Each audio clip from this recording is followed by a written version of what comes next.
Hello, everyone. Once again, I'm Big Hartman. I'm the Executive Director and General Counsel at the Human Rights Commission. Thank you all. This is an amazing experience to see all of you here together. This is a plenary session, meaning we do not have another concurrent panel happening during this time. And I wanted to share my thanks for the panelists that you're about to hear from. And I really wanted to share that the issue of educational equity and discrimination in education is a really high priority for the Human Rights Commission. We are really the only entity in the state that is able to investigate complaints of discrimination in schools. And it is really on the rise, especially harassment against students based on race and color, among other things. We are seeing an increase in those cases, both in their seriousness of the conduct and how often they're happening in schools here in Vermont, around the state. And we really wanted to shine a light on these issues and give some of the educational equity experts in our state a platform today. So I really want to thank Dr. Mary Gannon, who I enlisted early on in my conference planning to take the lead on curating this panel. Thank you so much, and take it away.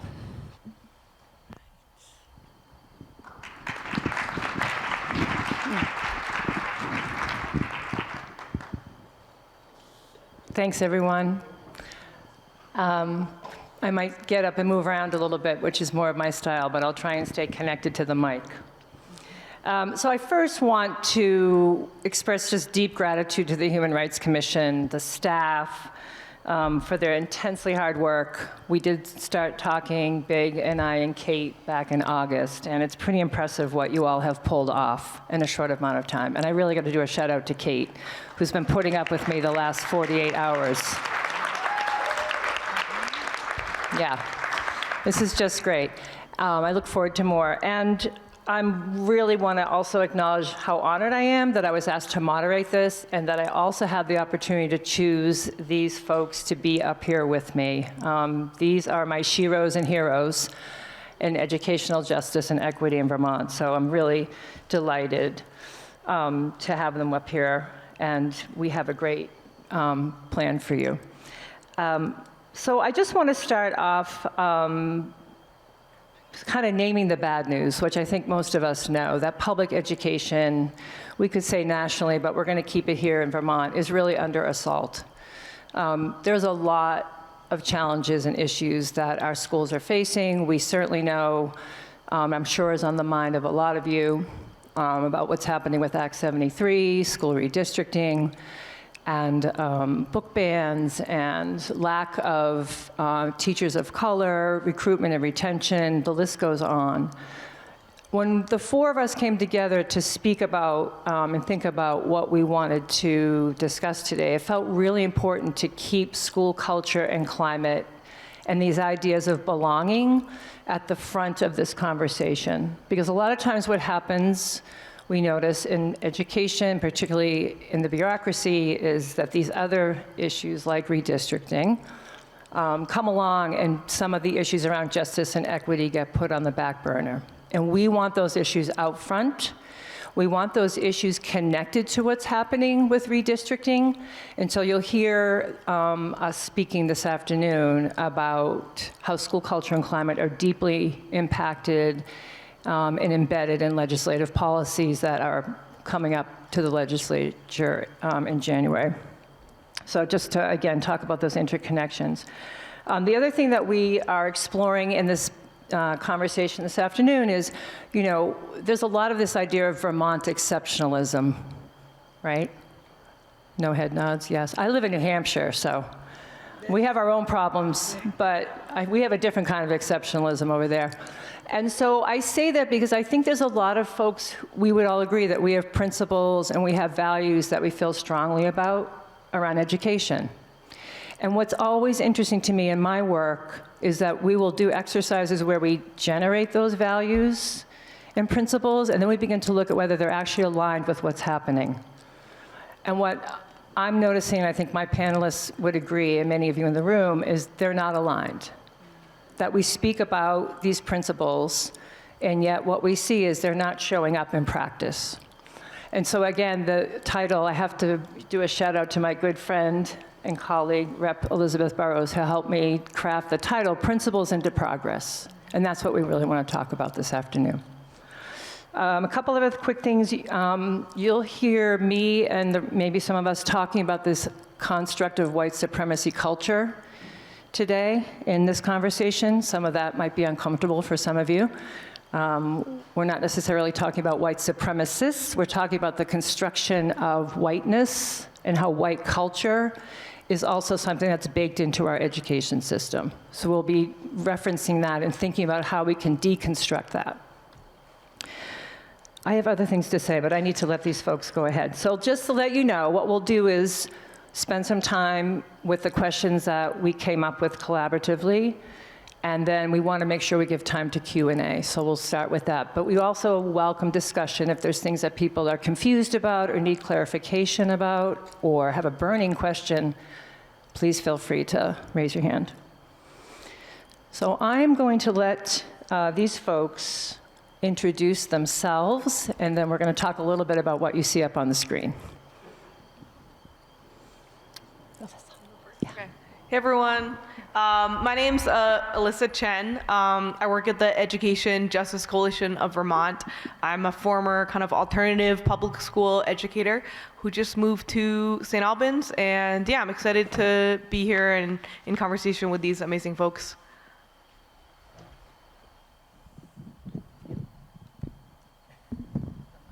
Hi all, I am Esther Charleston, and so I am first generation Haitian, Vermonter by choice. I moved here a few years ago and was like, the mountains are calling me, so I chose to stay. And I've been in higher ed for the past 10 years and then transitioned to the public school, and now I am the founder of Conversation Compass and principal consultant. So I work with school districts, but as a consultant. Thank you. Hi everybody, my name is Wilmer Chavarria. I'm the superintendent of the Winooski School District, which I love. Yeah. I also love being in Vermont. I came here about 5 years ago during COVID, and I came to be a school principal down south in Reedsboro, Vermont. Best choice to be in Reedsboro, worst choice to be a principal during COVID. But I do not regret any of it, so I'm happy to be here.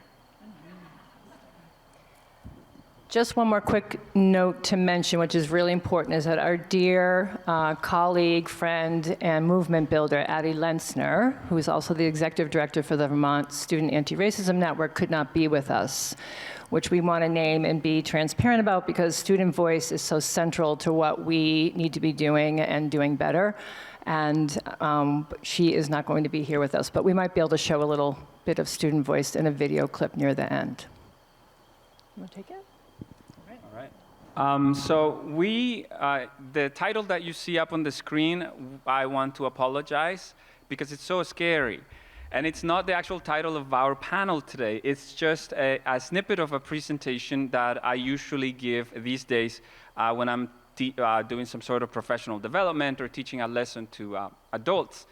And so we're not going to teach you that lesson today. We're just going to spend less than 5 minutes on a summary of what the point that I'm trying to make with the presentation is.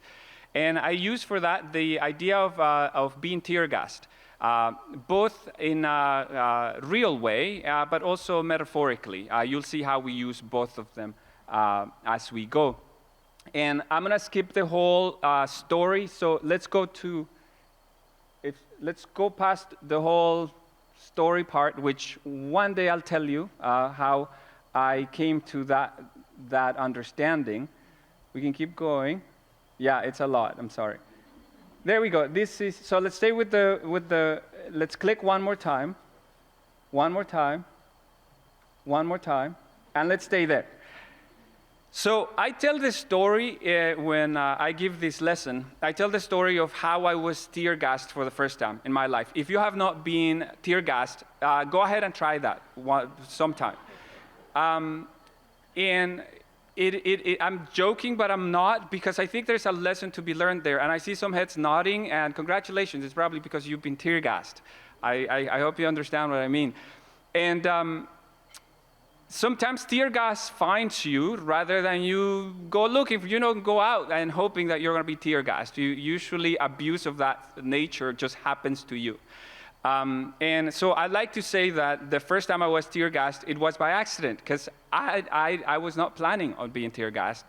But the lessons that I acquired from that experience were lessons that I still carry with me. And in fact, they're so important that I'm making space right now to talk about them.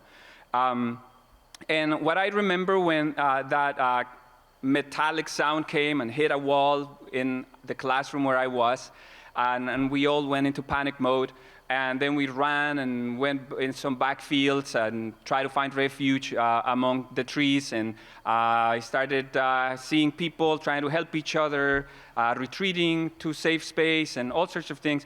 It taught me some lessons that I'd like to point out. And the first part is in the summary of what tear gas, when you're tear gas, what tear gas does to you is the obvious. It hurts you, and that's why I wanted to stop at the red part. It makes you unable to function. In fact, the official definition by the CDC on what tear gas is something along the lines of a chemical compound that makes you unable to function. And that is true. It's designed to make you stop whatever you're doing because it sends you into your body is just trying to protect itself. So it is the most important thing that tear gas does to you. It makes you unable to function. It forces you to retreat. When you're tear gassed, the last thing you instinctively want to do is to stay where you are. You want to retreat. You want to find safety. So tear gas does that to you as well. It forces you into an unexpected community because chances are the government didn't go and find you in a bathroom and tear gassed you alone. That's not how it works. You probably are surrounded by other people. Whether they were your community or not before, now they are because they're sharing an experience with you, and now you're together dealing with the same oppressor. And the final thing that it does to you is that it forces you to care for yourself and for others. You have no choice, but you have to find a way to take care of each other and take care of yourself. And you might be already seeing where I'm going with this. I believe that we are being collectively tear gassed. I believe that we are being collectively punished. And we are reacting in the same way we would be reacting if we were actually being tear gassed. We are retreating, we are freezing, we are scared, we are confused. But we're also seeing communities building. We're also trying to take care of each other. We're also strategizing for what's going to happen next. We're trying to make sense of this chaos and remember that we have more power, and maybe our time is not right now, but it will be tomorrow. And that is what I'm trying to say with this message. And I'll let you see the other two parts because that's more of what that is. So you can click 1,000,000 times until we get to the green. We can stay there. So after we give ourselves time to feel how we're hurting, we realize that tear gas also allows you to see, which is funny because tear gas is supposed to close your eyes. But your eyes really have never been more open than in that moment. And they are able to see now who is willing to hurt you. Your eyes can now see for real to the extent to which the oppressor will go to silence you. And that is one important part of this process. So let's not get stuck in the hurting part. Let's begin to move into the moment where we begin to see with clarity what is next, who is the oppressor, what is the thing we have to name, what is the thing we have to fight. And finally, it will be the time, and we might not be there, but it's coming. It's the time to stand it. We need to remind ourselves of the values that compassionate people before us gave us, whether when we were children or when we were in college, whenever. It makes you imagine, plan, and strategize for what comes next, and it makes you work for a better world. That's where I hope we're going eventually. We may not be there, or we might not feel like we're there, but I hope that's where we're going. So that's where my spiel ends, and I would like to ask my fellow panelists to tell me when you were tear gassed first. And by that I mean, when did you open your eyes? When were you so hurt that you realized it is my time to do something?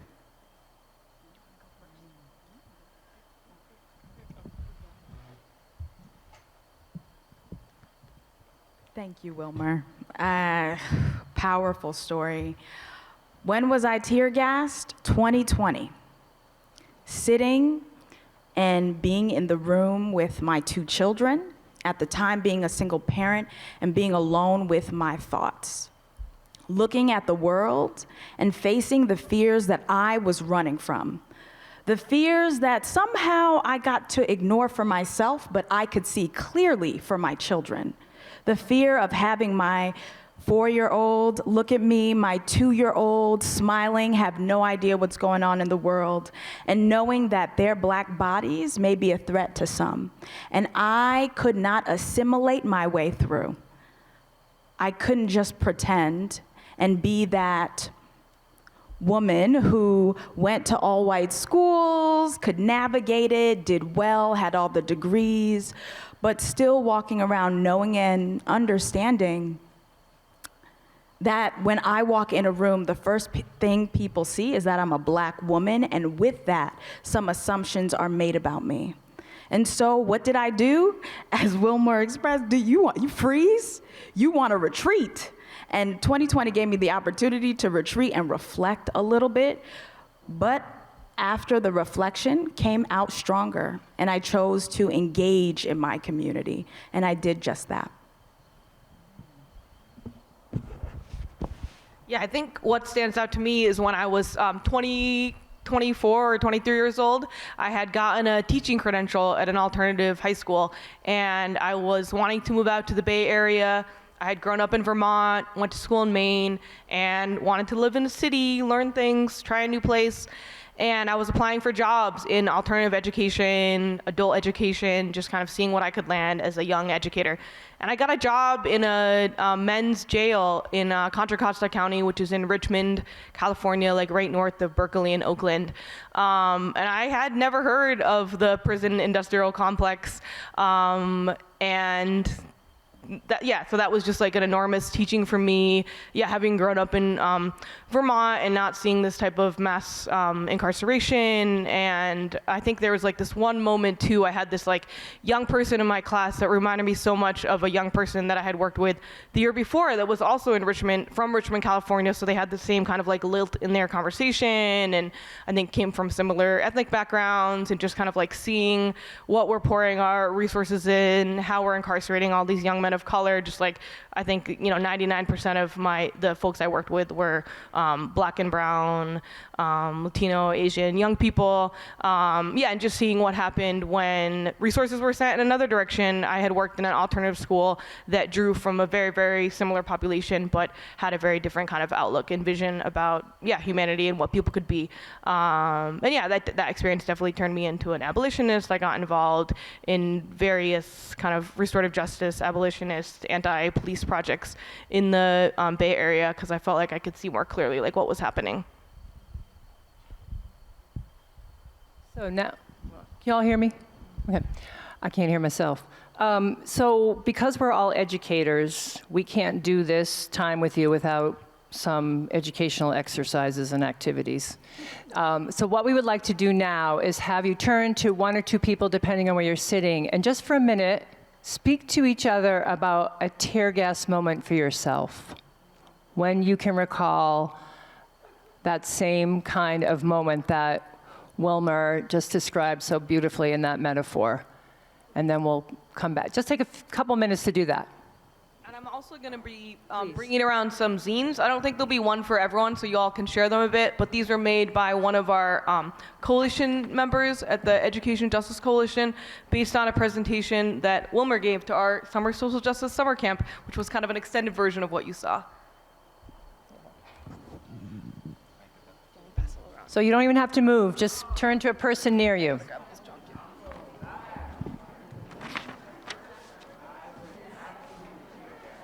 Someone just asked if we're asking you to speak about your tear gas moment, what specific context. So this would be in education. I mean, it doesn't have to be, but we would, if that's something that you can easily speak to. All right, as you're wrapping up that quick pair and share, Wonder if there's any one or two folks who might want to share out to the whole group what you talked about. What was your tear gas moment in education justice?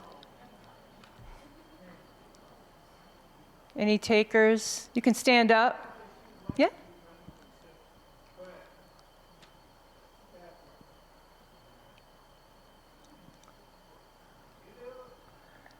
Anyone want to share? Okay. Mark Hughes, Reverend Hughes? It's all right, you've been talking enough today. Yeah, that's fine. We hope that it just gave you a minute to also build a little community at your table with each other, but then also think again about, as Wilmer speaks about in that metaphor, you know, what is that moment?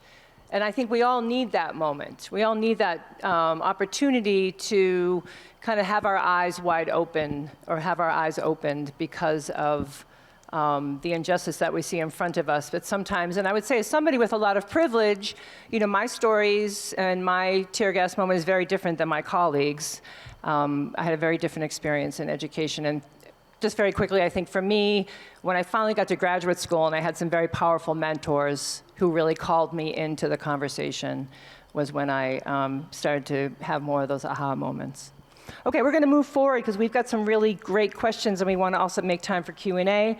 So what I would like from my colleagues and comrades here is if each of you could speak a little bit about when you're looking right now at public education in Vermont and we see what the challenges are in front of us, talk a little bit about what you see that's in the way of building a different education system. And when we think about that, one of the elements of a different education system would be one that prioritizes the rights of communities of students who are not being centered, who don't have a sense of belonging, who are often left behind, who are not reflected in the curriculum, who are experiencing a lot of the hazing, harassment, and bullying increases that we're seeing. What are some of those things that you would describe that are getting in the way? Yeah, I think one of the concerns is kind of like putting a lot of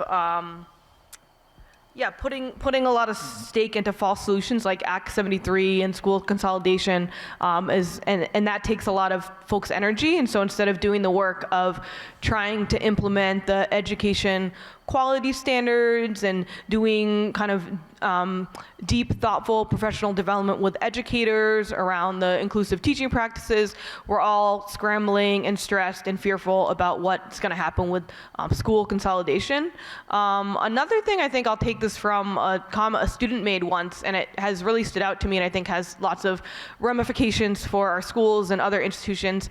I think the student said something like they had been in an alternative school that felt very inclusive, a sense of belonging, a sense of community, and they had also been in kind of like a large, comprehensive, traditional public school, and they said the public school felt like a triangle and the alternative school felt like a circle. And I think there's a lot of lessons there around hierarchy and sorting and I think the cultural and systemic ways that we are very invested in not sharing power with teachers, not sharing power with students. Adults always know what's right, and the way that schools often sort students into different groupings based on their test scores, et cetera. And so, yeah, I think, I'll just leave it at that for now. Are there any teachers in the room? Current or former? Raise your hand. All right, let's celebrate the teachers in the room, please. Thank you. Administrators, anybody know of a teacher? Anybody? Anybody? Oh, what? Okay, hand clap for the teachers you know. Teachers, administrators, folks who are doing this work daily, what I see are tired. They are at capacity. Funds are being cut. Burnout is real and burnout is happening. And so if somebody leaves the job, guess what usually happens? They give the job to somebody else who also has a full-time job or trying to spread out the work. And so when I enter schools and I'm talking to teachers, administrators, even community members, students, I see and feel the burnout.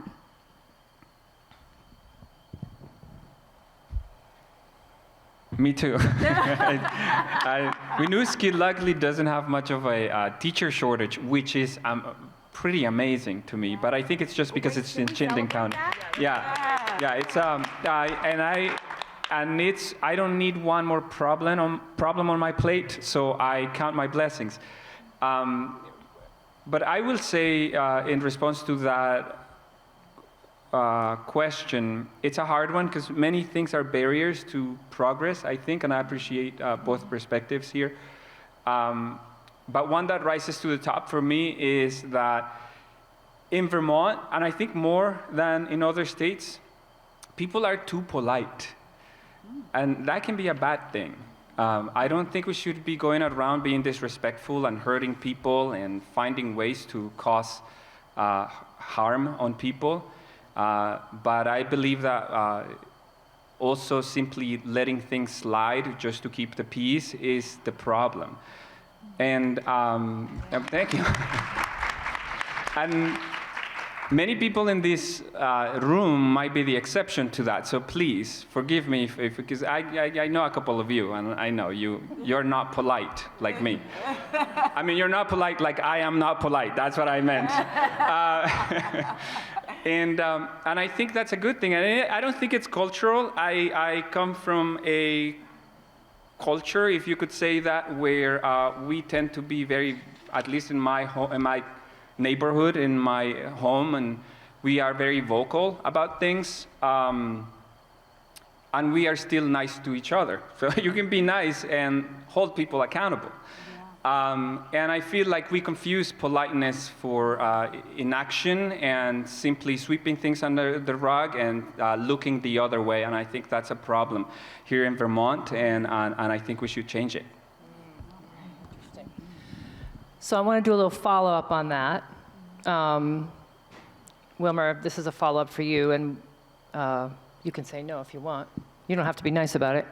I'm curious, when you say that, can you speak specifically about what needs to get named? And it's interesting that you brought this up, because one of the questions we have on our list here is like, where does the light need to be shown or shine? Where's the light need to shine? Like, where do we need to make what we know is true, how do we make that visible? And what are those specific things? If you want to name one or two, each of you. I'll be very short. I think that some people need to stop saying nice words when their actions are just trying to do the complete opposite. So since it's a follow-up to that, I think that we need to shine the light on people who take advantage politically of niceness, of saying the right things, of sounding nice, of speaking the things that every political party wants to hear and what the public and your average person wants to hear, so that you vote for them, and then you do everything you can to make their lives harder. Then you do everything you can to undermine our public schools. But in the same breath, you're going to talk about equity. You're going to talk about loving children and supporting our children. Thank you. That's how I feel inside. I'm just trying to be polite, I suppose. And so I'm enraged by that constantly. So I'd like to name it. I think political hypocrisy is alive and well in Vermont. Thank Esther, you. Alyssa? I mean, okay, Wilmer. I love it. Thank you. No, what I want to say is having hard conversations. We don't have space to do that, to name the hard thing, to say the truth. And instead of creating systems or norms so that we have them constantly, because most of the time we don't agree. And that's okay. But naming it and having the hard conversation and making it part of what we do is important. Yeah, I'll just speak and lift up to some youth and families I'm working with around hazing, bullying, harassment issues, and just a number of stories I've heard over the years of kids, often trans kids and kids of color, getting pushed out of their schools because there was no action taken to keep them safe. Thank you. So on that tone a little bit of let's tell the truth and ask the truth, ask for the truth, I'm curious if any of you, it doesn't have to be all of you, want to have, would take a minute and share your reactions or thoughts about the possibility of a 4,000 to 8,000 student school district and what concerns you about that. Just saying.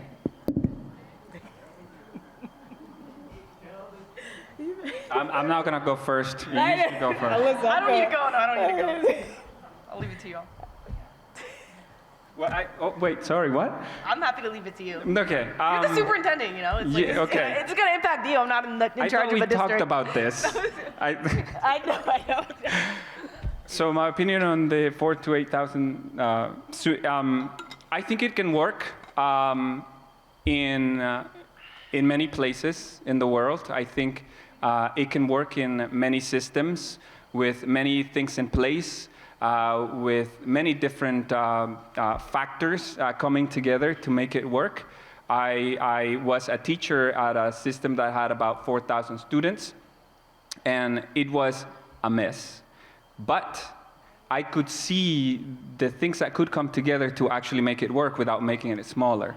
Now, can the plan that's being proposed, or the different plans that are being proposed right now, especially by people that know nothing about schools, can those plans work? Absolutely not. And I can give you the details later, but anybody who's telling you that's going to work, they're lying, and they have a political agenda for it.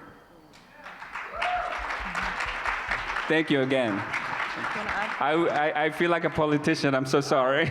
Oh, you are in this moment. Okay. Okay. No, I love it. Thank you so much. I haven't seen it done successfully yet. Do I think it could happen in Vermont right now? No, is my honest answer. Period. All right, we'll move on. Maybe we'll get some comments from the. Oh, I'm sorry, Alyssa, did you want to go? No, I'm good. Okay, good. Happy not. Let's talk a little bit, let's move into what I would love to hear, and I think the folks would love to hear from the three of you since you're really on the ground. If you could talk for a minute or two about what have you seen as really innovative best practices or strategies that you feel like are making an impact right now in our schools? Like what's the good news? What are some of the things that are working that we continue to underfund? I'm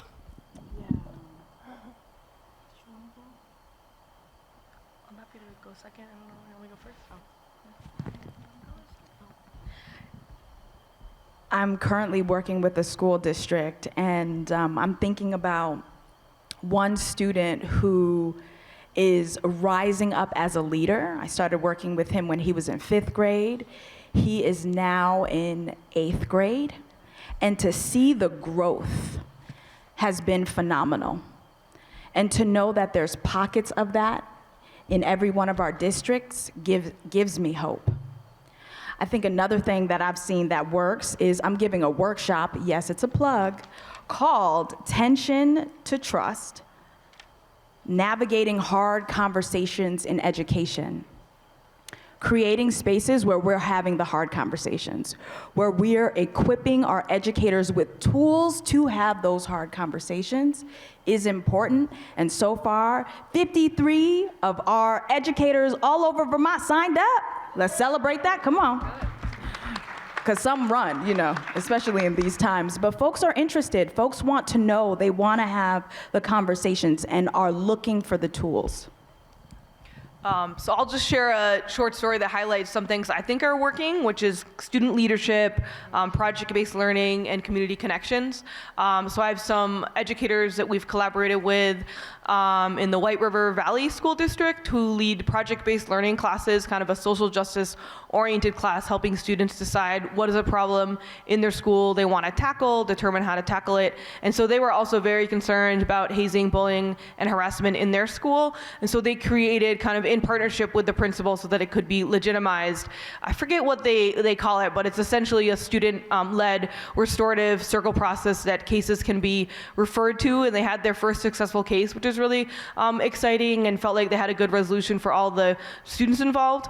We also collaborated with youth leaders in this class to create a Transforming Bullying and Harassment Train the Trainer, and I think they led a workshop on advocacy and trained other students to kind of lead this workshop on how do you advocate for changes in your school, like the one that they advocated for, in order to change the culture and have more kind of restorative-based and student peer mediation-based solutions to conflict. So one more, I think it's just important because so many maybe folks here in the room, and I know folks at this table, have worked very hard on Act 1, which was the education quality standards, and that's been something that I'm hearing in my work that was went into effect in July, another underfunded mandate. I wonder if either of you or a couple of you, or one of you would speak a little bit to the impact that a policy like education quality standards could make. What would you see as, if it's implemented well and resourced appropriately, what would be the impact that that policy could have on our kids and our teachers?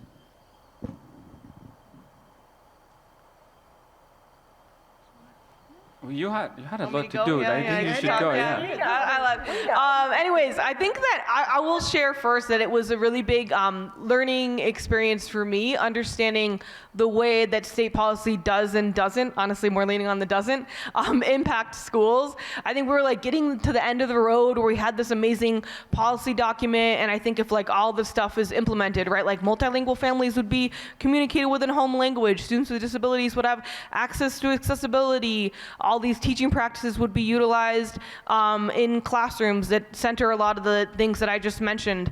However, we were like towards the end of it, and I was like talking to someone from the VPA, the Vermont Principals Association. I said, so now what? Like, it's gonna be, you know, come into effect July 2025. So what is that going to look like? How is that going to happen? And he said schools that want to do it and are aligned are going to do it, and schools that don't aren't going to do anything. So it was very challenging to hear, and I didn't quite understand that until we got to the end of the road on it. And so I think I've been thinking more about, and I think our organization has, around the importance of having kind of like a powerful local organizing committees, and I'm working with a parent back there to try to create some of that work around sanctuary schools, just with the understanding that there is a lot of local control, but you can push your superintendent to ignore these kind of mandates, or you can push them to fully implement them. And we do have some resources on our website of a professional development curriculum and course around the teaching standards that is kind of free for anyone to use, but it was definitely a big learning for me. I want to do a quick shout out before we're going to move to audience questions next, so you can start to think about something you want to comment on or ask this beautiful panel. But one thing that I would do, also a shout out that I've been honored to be involved with now for almost a year, is a group called the Vermont Educational Equity Collective, which is a group of educators, a lot of diversity, equity, inclusion coordinators, folks who do social emotional learning, superintendents who care about this work. This guy's. And so that group meets regularly and has a very rich agenda that they are working from each time we get together, and is really keeping the conversation going around education quality standards, but also all the other work that needs to happen. So we're going to come back to a little bit more. I'm going to ask some closing questions of these brilliant humans, but I would love to give some time to the audience, Q&A, comments, what's on your mind?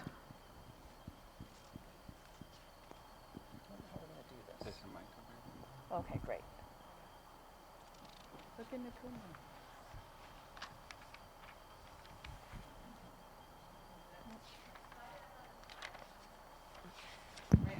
Hello? Okay, there we go. Okay, all right, I got a question over here. Sorry. Oh, you don't have to meet me. Hi, I'm Nakuma Palczewski. I actually serve on a school board. One of my questions is, to continue this work, as you know, we're coming up to a really big budget season where it looks like there's gonna be a lot of cuts. How do we continue to advocate for this work when the budget is probably not going to be increasing?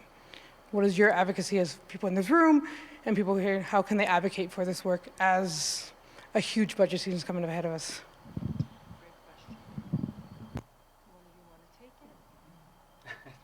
I feel so. Yeah, I feel bad about taking these some of these questions. But I can't. It's my job. I'm sorry. So I will go and then I will limit it to say thank you for the question. So I will not speak about my district just now. I'm just going to speak in general for Vermont because this has been happening for years now. When resources are scarce, we know what goes first. Yeah. We know. And I know that because I lost a lot of my colleagues in that collective for like over the past few years. We used to be like a bunch of us. Yeah. And then slowly, they all started to be let go. Conveniently, because they were troublemakers, they made the administrators' lives a little harder because they were holding them accountable. But also conveniently, there was no budget, so they're like, sorry, we don't have enough money to continue a position like a director of equity, or equity coach, or HHP coordinator, or SEL coordinator, things that help systems, or even support staff that actually make a difference, or paraprofessionals that make a difference in our schools that somebody could argue that are not as needed as, say, other expenses. So I will just say we have to remain watchful. And sadly, I wish my answer was not based on actual evidence, but we have years of evidence. We know what goes first. We know what we give up first. And right now, everybody can get away with it because we don't have to say equity anymore, because in fact, we shouldn't say it because we don't want to lose federal funding. We don't want to get sued. And it's so easy to say as leaders, no, it's not that we don't believe in it, it's just that we don't want the institution to get in trouble. But the truth is, you never believed in it. You always wanted to get rid of this. It's just much easier now. So that's all I'm going to say about that. I'll just share about the work of Massachusetts Education Justice Alliance and a lot of other organizations there. Several years ago, they passed, I don't know if it's called this here or there, a fair share tax, but essentially a millionaire's tax. And they had it explicitly to go to education, I think including higher education and early education, as well as transportation, I think was the other thing it went to. And that has been a big boon to like all the local public schools throughout the state. And so I'm definitely curious. I know that Public Assets had pushed for that before. And so I'd be interested in supporting something like that to get off the ground. Because I think that what I've learned from kind of their work is sometimes like organizing around budget can seem a little bit like wonky, but it actually can be a way to bring people together across different issues, because when we have scarce budgets, there can be a lot more kind of like divide and conquer and fighting over resources and scarcity of different marginalized groups. And so, yeah, it's definitely been inspiring to learn about that, and makes me curious to try something like that here.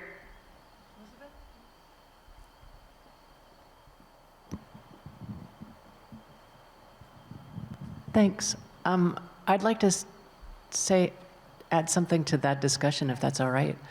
And that is that I'm also a longstanding school board member, and one of the goals of a person like me is to always make sure that the budgeting process includes an expression of values as budget. Your budget should always be about your values. And in that way, if you get your board members who are the budgety people to tell you what values they are expressing through the budget, you can make them say it. And it's that way in fat and lean years. When you have lots of money on your budget, what's the first thing that money gets spent on? And you can, so it goes all ways. Budgets should always be an expression of values. Thanks. And we have a question from the chat. So what steps can Vermont schools take to ensure the civil rights of students with long COVID and ME/CFS, students who want to participate in school but are often excluded because they can't safely tolerate repeated infections or 8-hour days? LC is the most common chronic condition in childhood, surpassing asthma. There's a citation. Reinfections double the risk of long COVID, and another citation.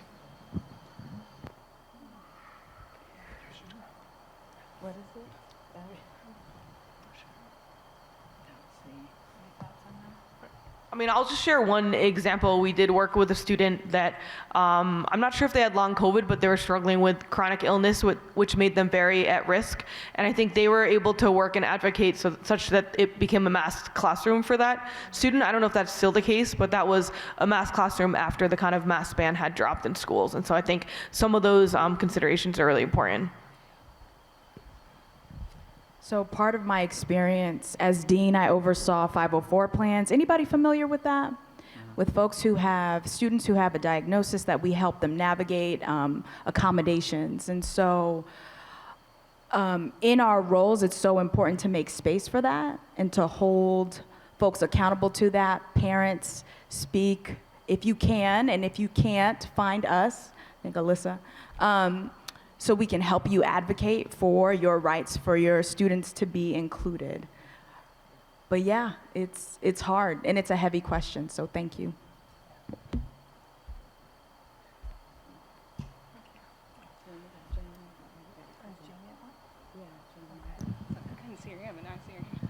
Thank you for that. To that point, I guess my question is about how we support teachers and administrators who find themselves working in systems where they know that they aren't able to provide all of the entitlements to children that they should be, or that they're graduating students who are not ready for adulthood or continuing education, or in the example of, dealing with harassment and bullying in the classrooms and feeling like they have no way to do something themselves to remedy it without the approval of the administration, and the moral injury that teachers who go into this profession with all of the best intentions and hopes of inspiring young people and educating young people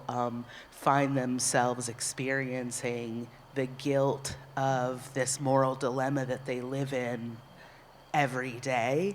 And I ask this question because my lifelong best friend is an educator here in Vermont, and we have these questions about these conversations about these moral dilemmas, and I always feel at a loss of how to support her personally, because and all of us are working within systems where we find ourselves in these positions of feeling this moral injury. Like, my intention has always been to do this, and I find myself up against whatever it is. And so anyway, if there's any thoughts about that. I'll share briefly that I think the problems that are systemic, and I think the solutions are collective.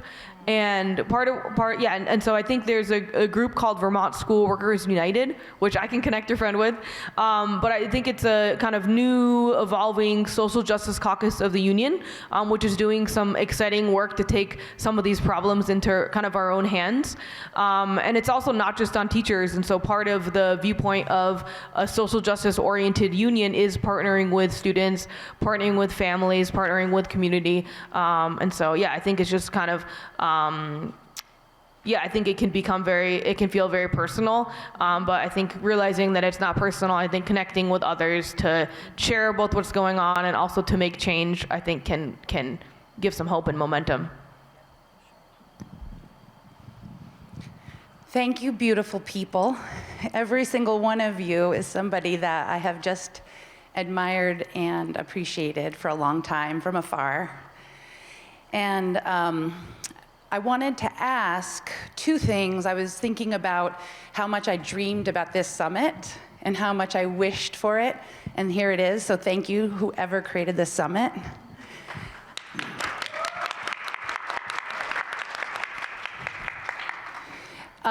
And also, I've been thinking a lot about the funding question, and I've been at different panels in the last couple weeks and looking at the intersection of healthcare costs skyrocketing and how much of our budgets are gobbled up by those costs, and the intersection between education funding and being able to invest in classroom supports, special education, all of the critical, I know when I was on school board, we were so excited when we were able to have a social worker in a community that had 50% kids free and reduced lunch, and it was a real challenge. And so, one, I'm thinking about where do groups like this intersect with the moral dilemma around healthcare funding, and two, I think the other piece that I find really challenging right now is that I perceive that federally the attacks on higher ed will come in a much more severe way to public schools. And we will see if this administration is allowed to continue what they're doing, we will see the kinds of attacks directly on public education in the way we see it on the funding cuts at the higher ed level. So how can groups like this, how can we collaborate to make sure that we are ready for that fight and that we're gaining ground instead of losing ground? I think the process that I witnessed in the previous legislative session was very telling. And I realized that some of the questions are not as complex or difficult as we make them out to be. For a lot of those questions that make apparently our education costs go up, there are potential policy solutions, some of them that are promising, some that are even proven because they've been tested in other states. But what I also witnessed was the fact that we cannot, apparently we're not able as a state to advance a policy that makes sense without hijacking the process at the same time in order to advance something that is harmful and that only benefits a few. And we as a collective have to remain watchful of when something gets hijacked, and then we have to pay the price. We waste precious time, and in the end, we don't actually arrive at the real solutions that are already on the table because we're having to entertain those other interests. So I think we have to remain watchful, and I think we have to do something about it.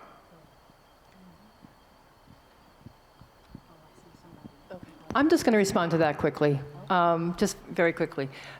So a lot of the work that I've been doing in the educational equity landscape is with leadership.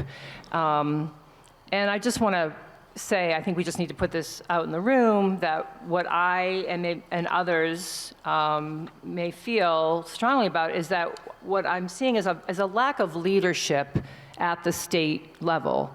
And I'm just going to say it. Our Agency of Education has been missing in the conversation about all the different issues around education that we're speaking about today. So if there's an action that every single person in this room could take, it would be to think about how we collectively, as Wilmer is speaking about, but also individually, put some push on our Agency of Education, which is not supporting our teachers to do the things that we're asking them to do. There's a huge void in that, and it needs to be named. And the other thing I'll just say quickly is, I think leadership, when we look at school districts and superintendents and the administrative teams, and again, this is not about like pointing fingers and blaming and shaming. And I think we need to, Reverend Hughes spoke about this morning, if anyone was in the Raise Up Justice session. We need to be thinking about what's happening in here in our hearts. And so when Rep. Burrows talked earlier about values, that our budgets reflect our values, that's, we need to look at our own values, how we're aligned with them in our behavior, in our professional roles, and in our communities, and to hold those in positions of power and leadership accountable. Many of us have been doing that at the agency level, and I think there's ways that we can continue to do that. Yes, please. I ran a not-for-profit law firm. All we did was represent children with special needs for over 12 years. And you want to talk about aggressive attorneys, you better be aggressive in that forum because they have the best litigators on the other side. And if you have a child with special needs, even if you just want OT, PT, and speech and language, you're going to have to go to the mat to fight for it. And I'm talking about some counties are the richest in the world. They came from Connecticut. And it's disturbing to know how much people will spend on attorneys when they won't spend it on increased hours for OT, PT, and speech and language. Not to mention when someone needs an out-of-district placement, that's 24 hours. That's a hunk of change. And they will fight and spend so much money to avoid resolving the problem, which to me introduces the issue, who are the attorneys that you're hiring? How do we evaluate not whether they win or lose for you, but how the community's left after you win your battle of titans? And that would be the question I would have. How are we assessing how well the attorneys are that are representing our school boards? How do we apprise them? And then getting back to a fundamental issue in Vermont, it's hard to find OT, PT, and speech and language. We just have so few experts up here. And then how do you direct people? I've been working recently volunteering with All Brains Belong. Talk about a wonderful program here in the state that has so many resources. How do we get the word out to parents where you can go for help? And when people always say, oh, it's a lawyer coming in, but think of all the frustration that was in their hands before they hired one, and then whether they can afford one, which most often is not the case. You know, if you tell somebody I'm $300 an hour, they can maybe afford 2 hours. So what you end up doing is training parents to represent themselves. And those nasty lawyers that want to win just make mincemeat out of them. Sorry to give you the good news. Does anyone want to respond to that? That's what I was talking about. I appreciate you not being very polite. Thank you. Oh, okay, we got two more. Do you want to respond to that? Then we got you, Bruce. And thank you. And this is actually going to follow up on what this gentleman's comments were. And first of all, thank you for advocating for the lack of politeness in these conversations. But I won't use any expletives for the rest of my comments here. I served in the legislature, and several years ago, we were about this close to passing legislation to increase coverage or to make it harder to discriminate against students in school. And we were doing it in a couple of different divisions or a couple of different areas. One was employment and harassment as well. And the school portion almost slipped away, almost slipped under the radar for most of the session that we were working on. And about 3 days before we were going to vote on this, and this was pretty radical for school, for education statutes. And then, if you don't know, there's quite a handful of legislators who serve on school boards. And it's a thankless job, and I'm glad that there are people who do it. But as the gentleman mentioned, the attorneys, once they heard about this, came and demanded to be heard, and at their several $100s an hour were able to beat us at including this language that was going to increase enforcement of discrimination. And the reasons I was given by some of the school board members in the State House was, do you know how hard it is to keep track of these kids? They might be faking it. They might be taking advantage of the rules. They might be, once there's a discrimination case or a bullying case put forward, it's hours and hours and hours of time. And this was a reason, not a heart reason, but this was a reason to kill the legislation. And the best we got out of it was a summer study committee, which was not necessarily stacked with advocates. It was evenly placed. And the report that they came out of it was still, it will be too hard because we just changed so much language in our own regulations that to go back and revisit it and make it more difficult make it better for students who are being bullied and harassed and discriminated against. So they embraced the status quo again and again and again, to the detriment, I think, of the students and of the process. No matter how hard your legislators tried, or some of them, again, to get this close to having reasonable legislation to address this issue, especially at a time when it was really flaring up. I mean, now, forget it, right? There's no way to enforce discrimination. The federal government isn't going to enforce it, and this administration is riding in the wake of that tsunami. They're not going to enforce against, they're going to take the Republican way of going forward with this process as long as they can. So it seems really frustrating, because as a legislator, it was, to have people, again, I can't criticize people who serve on school boards, but their representatives did this. Their lawyers did this at the request of their executive committee. So that's what we're up against. And the final thing I'll say is, look, I'm sick of reform. I don't even know how, you didn't even touch on what constitutes reform. The reform that's being talked about now, is it I want educational reform that's based on how much money is available, or do I want educational reform based on the investment that's needed to do the best outcomes for students? And this administration chooses, and we did, I mean, we voted for it, most of us, voted for this to get it passed and signed into law, that we're choosing right now to do yet another study that says we're going to put financial reform in front of outcomes.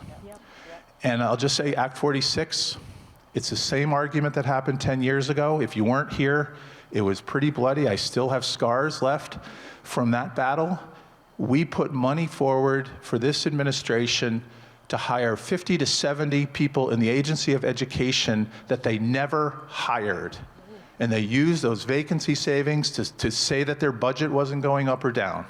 So that we're having the same exact arguments with the legislation that's being put forward now, so you can expect me to be a little bored by the conversations, but I'm also a very small piece of the conversation. So we have to keep fighting. We have to keep making clear. We have to stop being polite and understand that, sure, taxes are high, shit costs money. And when it comes to our students, we should be able to pay for it. I think we have one more.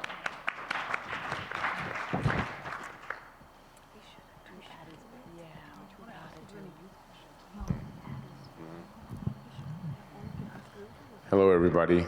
For you who don't know me, I'm Bruce Wilson, Vermont Human Rights Commissioner. And I thank you all for coming and on the wonderful panel. And this question is more towards Wilmer, but anybody can jump in. So Wilmer, thank you again for inviting me to your Know Your Rights panel you hosted at Winooski School District. And so I've been thinking about Winooski School District because, I love Winooski and I love the Winooski School District. I do a lot of things there for many years. And so we did Know Your Rights. And a lot of organizations were there to talk about what, the rights of individuals. And so I was thinking like Winooski being, more economically challenged, a little high-risk environment, and the demographics, ethnicities are more people, new Americans, people of color. I don't know if will they speak 23 languages, how many, 23 languages.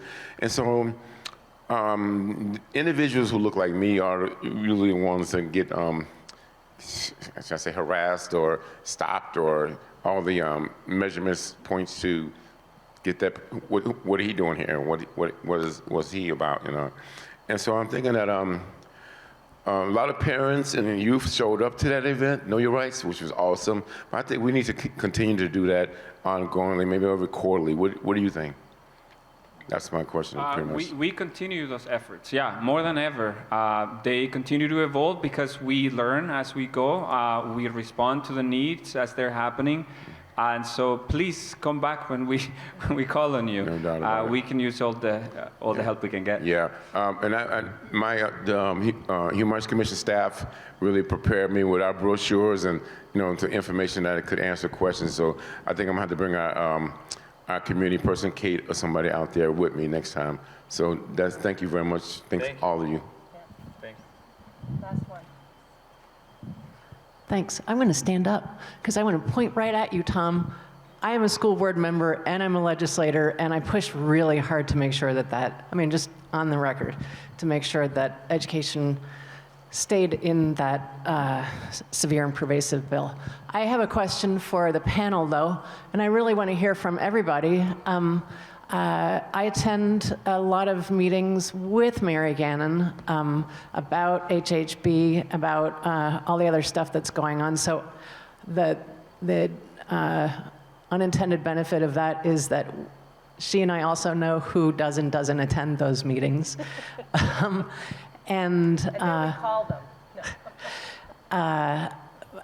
This is a huge, huge problem, and there are, I think, various pressure points that we are not addressing that could help, if not solve the problem, at least in part address it. Alyssa, I know that you've been working on bringing student voice into the mix and as part of the solution. I'd love to hear each of you, because you each have a special take on the importance of student voice. Can you please talk about its importance in all of this? Thank you. That's a beautiful way for us to wrap up, too.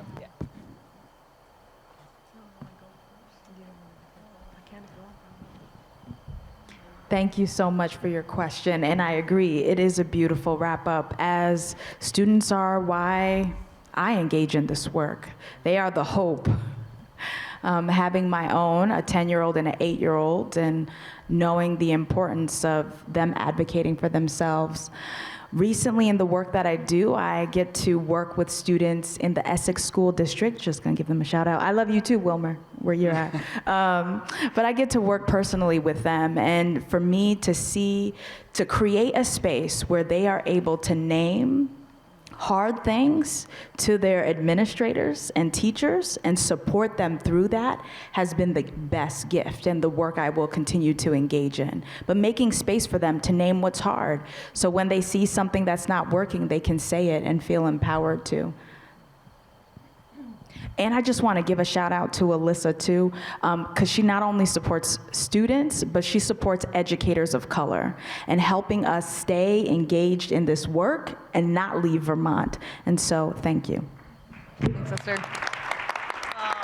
Yeah, and I appreciate the work you're doing in Essex. We have some youth there who have said that there are some positive changes. Yeah, and I think one of them is going to be leading a press conference in a couple weeks. So you may know who I'm talking about. Yes, he is, and I'm so proud. Yeah.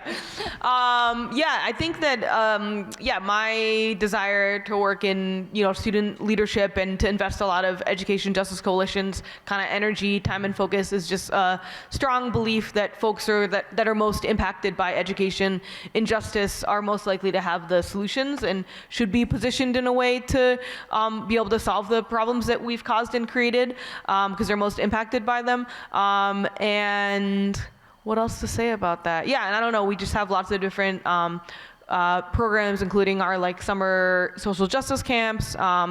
We have a youth leadership organizing program going on, and actually 3 of the youth that I'm working with kind of chose their focus this year to be on hazing, bullying, harassment because of the issues they're facing. And so we hope to do some of the continued work around the Train the Trainer. And I also want to give a shout out to some youth in Harwood, if anyone's in that area, who are leading a showing of the movie Encampment and would like all the support there they can get, as there may be pushback in the community. And so youth are also able to kind of present and teach about topics that teachers can't right now. So just recognizing that as well. Beautiful. Thank you all so much. The questions were really important and powerful. Please feel free to come up to any of us during the rest of the summit to check in, ask further questions, and get resources. There's a lot of resources right here at the table. Thanks.